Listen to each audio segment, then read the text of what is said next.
हमारे साथ महेश पलावत भी हैं जो स्काई मेट वेदर से हैं, उनके पास चलते हैं और उनसे जानते हैं। आपको बहुत बहुत शुक्रिया हमारे साथ जुड़ने के लिए। हमारा आपसे पहला सवाल यही था कि बिपरजॉय ने जो रास्ता बदला है, ये कितना खतरा भी बढ़ा गया है या फिर बहुत ज्यादा घबराने की जरूरत नहीं है?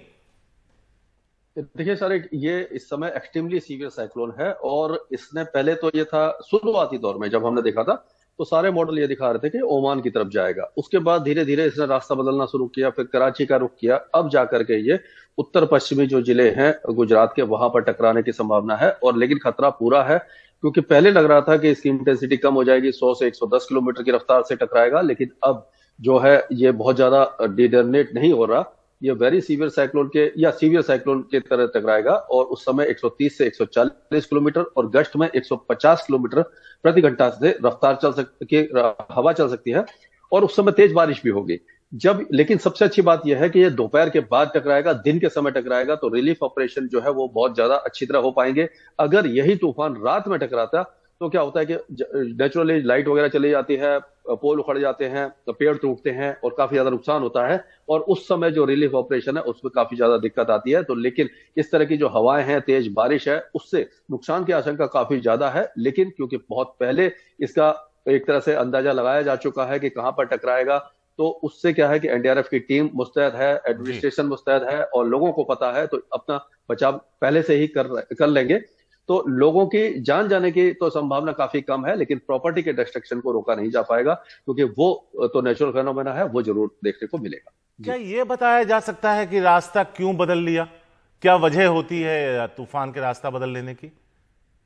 ये जो तूफान जो चलता है, जिस डायरेक्शन में जाता है, ये स्टीयरिंग करंट होता है कि यानी कि किस उस ये कह सकते हैं कि 15 किलोमीटर 14-15 किलोमीटर की ऊंचाई पे जो हवाएं हैं बहुत जो तेजी से चलती हैं, वो उसको डायरेक्शन को निर्धारित करती हैं।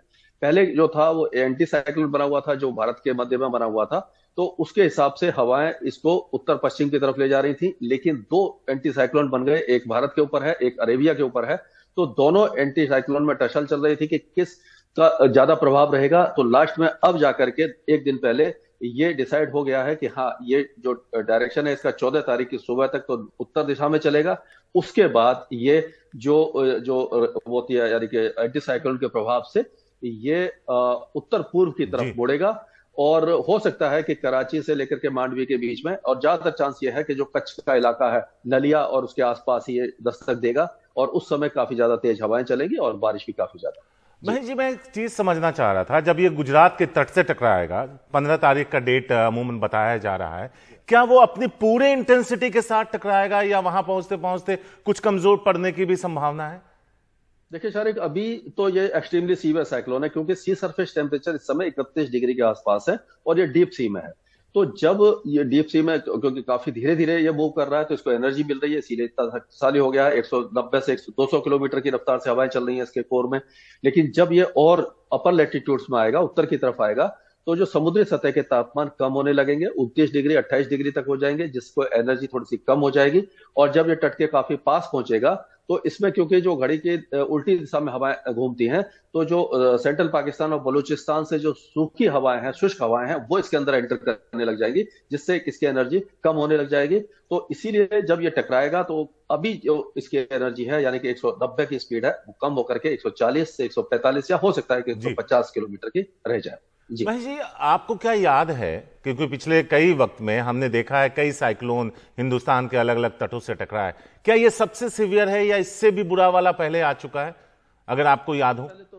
अम्फन था जो ओडिशा में था, जो 200 किलोमीटर से ज्यादा की स्पीड पे था। अभी जो मोखा आया था वो खास करके ये पश्चिम बंगाल तक नहीं पहुंचा था, वो म्यांमार की तरफ गया था, उसकी स्पीड भी इससे ज्यादा थी। इससे पहले ताउते तूफान था जो 2 साल पहले आपने देखा होगा कि गुजरात को क्रॉस करता हुआ गया था, उससे काफी ज्यादा नुकसान हुआ था, वो भी इससे ज्यादा सीवियर था। तो ये मतलब बहुत ज्यादा खतरनाक तो नहीं है, लेकिन यह है कि असावधानी नहीं बरतनी चाहिए, क्योंकि जब 130 से 140 किलोमीटर की रफ्तार से हवा चलती है तो पेड़ टूटते हैं, एस्बेस्टस की छतें उड़ जाती हैं, टीन शेड उड़ते हैं और कम्युनिकेशन और जो बाकी जो इलेक्ट्रिक लाइन्स हैं, इसको नुकसान होता है। लूज आर्टिकल इधर उधर जाते हैं। तो क्या होता है कि 14 तारीख से लेकर के 15 तारीख की शाम तक जो भी कोस्टल एरियाज में है वो घर के अंदर रहें तो ज्यादा अच्छा है। और अगर उनके घर कच्चे हैं, कमजोर हैं, तो वो जो रिलीफ कैंप है वहां पर, या सरकारी जी जो स्कूल है जिसको एयरमार्क किया गया है, वहां पर जाके शरण लें और बाहर न निकलें। क्योंकि अगर हवा और बारिश नुकसान नहीं पहुंचाएगी तो जो लूज आर्टिकल इतनी तेजी से उड़ते हैं बिल्कुल। वो एक तरह से प्रोजेक्टाइल की तरह लग के आपको नुकसान पहुंचा सकते हैं। महेश जी, जी। आखिरी सवाल है, इस तरह के तूफान की उत्पत्ति की वजह क्या होती? देखिए, ये जो सीजन होता है ये अप्रैल मई का होता है, मार्च से ही शुरू हो जाता है। और दूसरा सीजन होता है जो अक्टूबर नवंबर दिसंबर का होता है, जो बंगाल की खाड़ी और अरब सागर में इस समय तूफान बनते हैं।